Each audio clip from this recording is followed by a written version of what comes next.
Bismillahirrahmanirrahim. Assalamualaikum warahmatullahi wabarakatuh. Alhamdulillahilladzi khalaqal mauta wal hayata liyabluwana ayyuna ahsanu amala. Asyhadu an la ilaha illallah wahdahu la syarikalah wa asyhadu anna Muhammadan abduhu wa rasuluhu alladzi la nabiyya ba'da. Allahumma salli wa sallim wa barik ala nabiyyina wa rasulina Muhammad wa ala alihi wa sahbihi ajma'in. Qala Allah Ta'ala fil Qur'anil Karim, a'udzu billahi minasyaitonir rajim. Ya ayyuhalladzina amanu taqullaha haqqa tuqatih wa la tamutunna illa wa antum muslimun. Shadaqallahul azim. Amma ba'd. Kita harus sedikit membedakan antara taskib dengan ta'lim ya. Jadi kalau ta'lim itu sifatnya baru mengetahui gitu.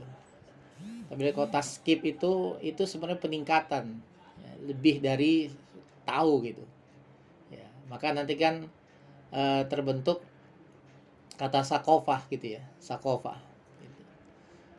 Bahkan kalau kita lihat di Al-Quran, kalimat sakofah ya, bentukan dari kalimat sakofah itu diantaranya kita temukan dalam ayat-ayat tentang peperangan gitu ya. Saqiftumuhum ya. Misalnya surah Al-Baqarah, di surah An-Nisa itu ya. Saqif. Kenapa Allah gunakan kalimat saqafah dalam peperangan? Peperangan itu sesuatu yang dalam keadaan yang memang benar-benar dibutuhkan kecerdasan agar bisa memenangkan peperangan tersebut gitu. Dalam kondisi yang terjepit, dalam kondisi yang berkecamuk ya. Maka di situ Allah gunakan kalimat sakofah gitu. Ya, dimana kan secara bahasa itu kan cerdas gitu ya. Sakofah itu bisa dikatakan kecerdasan gitu. Bagaimana dibutuhkan kecerdasan yang jitu ke dalam sebuah peperangan. Maka itu rahasianya kenapa kalimat sakofah banyak Allah pakai dalam suasana peperangan. Dan dalam sejarahnya seperti itu. Bagaimana dibuktikan oleh seorang Khalid bin Walid gitu ya. Khalid bin Walid ya. Dalam suasana 3 panglima perang syahid gitu, kemudian dia ditunjuk, maka muncullah sakofahnya itu ya.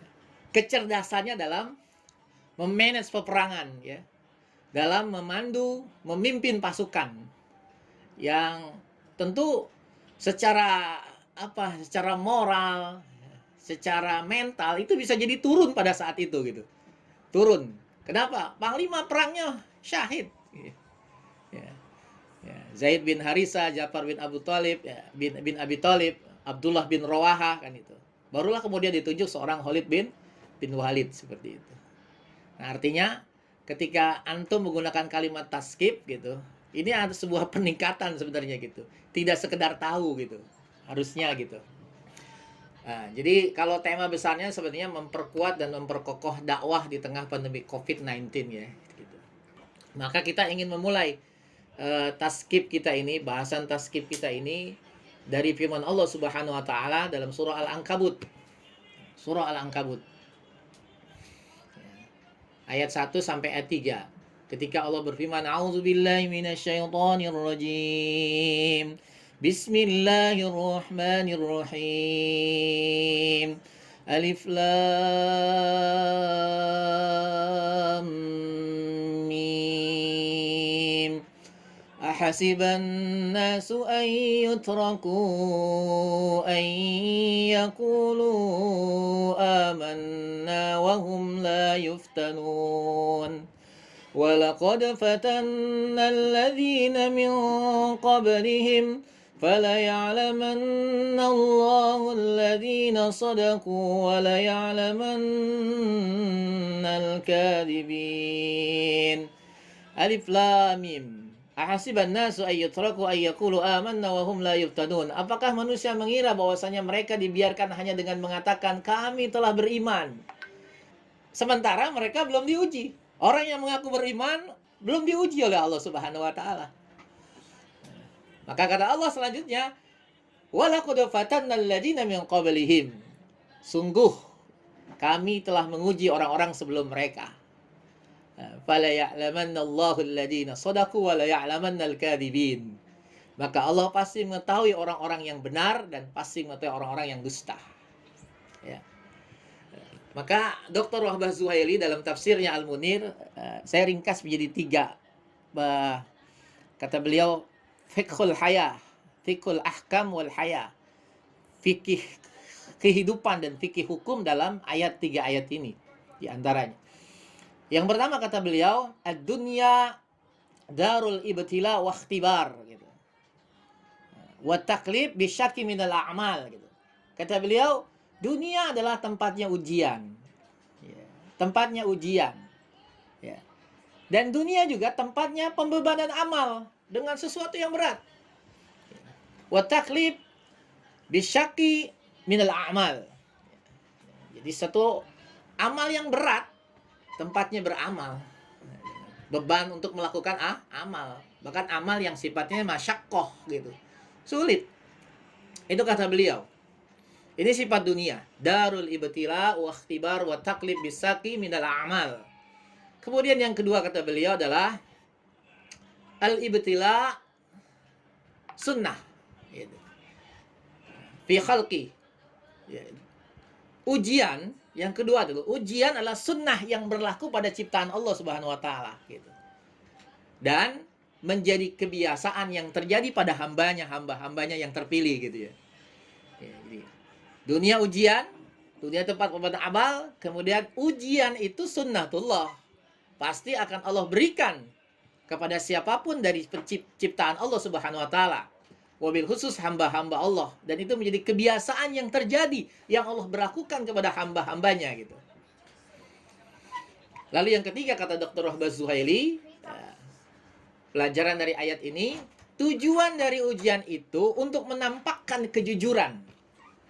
Kejujuran orang yang benar dalam iman mereka, serta menyingkap kedustaan orang-orang yang berbohong dalam keimanan mereka gitu.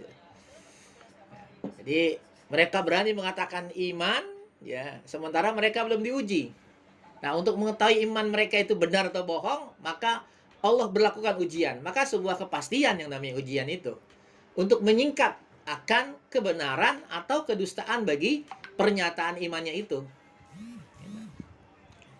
Nah ini kata beliau. Jadi kita ingin memulai dari ayat ini agar kita memahami gitu. Sesungguhnya apapun yang kita alami di dunia ini, ya, itu adalah ujian. Ujian dari Allah Subhanahu wa ta'ala. Ya, tetapi yang pasti, nggak mungkin lah. Allah itu menguji makhluknya, hambanya itu dengan sesuatu yang tidak dia mampu gitu.